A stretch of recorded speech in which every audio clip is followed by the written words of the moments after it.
പറഞ്ഞാൽ ആർക്ക് ഇഷ്ടമില്ലാത്ത അല്ലേ? എല്ലാവർക്കും ഇഷ്ടലേ നേപ്പം.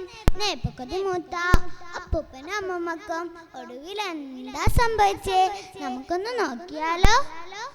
കൊച്ചു പുരക്കലെ അപ്പൂപ്പൻ പിച്ചക്കാരനരപ്പൂപ്പൻ പിച്ചയ്ക്കൊരു നാൾ പോയപ്പോൾ പച്ചരി കിട്ടിയിരുന്നായി.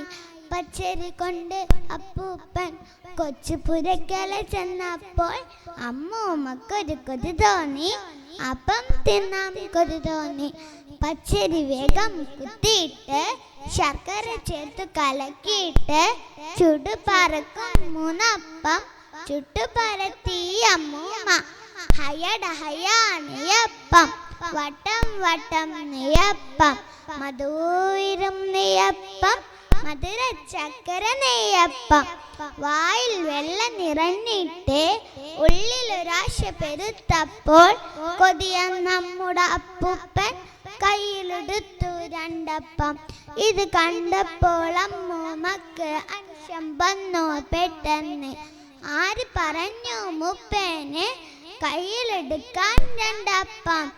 അമ്പടി കള്ളി കൊതിയെത്തി കുമ്പ കുലുക്കിത്തുള്ളാതെ എനിക്ക് വേണം രണ്ടപ്പം. വാശി പിടിച്ചു അപ്പൂപ്പൻ. ഇരുവരും അങ്ങനെ വാശിയിലായി. വാശി മെറുക്കി അടിപിടിയാൻ. അമ്മൂമ്മക്കൊരു കടി കിട്ടി, അപ്പൂപ്പനൊരു തൊഴി കിട്ടി. ടിഷ് ടിഷ് കൊണ്ടപ്പോൾ അടിപിടി കിടിപിടി മൂത്തപ്പോൾ നല്ലൊരു കോമഡി കണ്ടെത്തി വില്ലം നമ്മുടെ അപ്പൂപ്പൻ.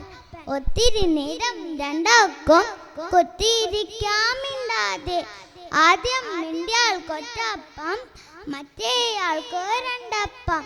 അമ്മൂമ്മക്ക് സമ്മതമായി. അങ്ങനെ ദീർഘം രമിതമായി.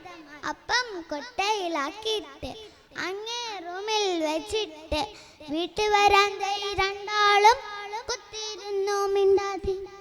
പെട്ടെന്നുള്ള അടുക്കളയിൽ തടുകുടു എന്നുള്ള രച്ച കേട്ടു. മിയാവു മിയാവിളി കേട്ടു. അയ്യോ പൂച്ച ചതിച്ചല്ലോ ആദ്യം മിണ്ടിയമ്മ. അയ്യേ പച്ചിൽ ചതിച്ചല്ലോ തുള്ളിച്ചാടി അപ്പൂപ്പൻ.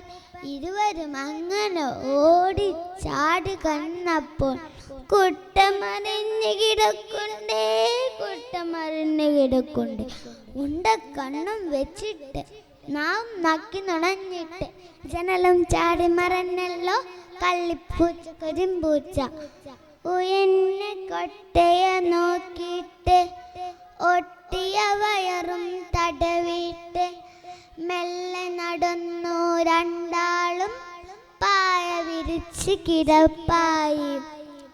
പാവ പൂപ്പനമ്മ വഴക്കുണ്ടാക്കിയത് കൊണ്ടല്ല അവർക്ക് ഇങ്ങനെയൊക്കെ സംഭവിച്ച്. വഴക്കൊന്നിനും ഫലമല്ല, അത് നാശത്തിലേക്ക് തന്നെ നൽകുള്ളൂ. നന്ദി, നമസ്കാരം.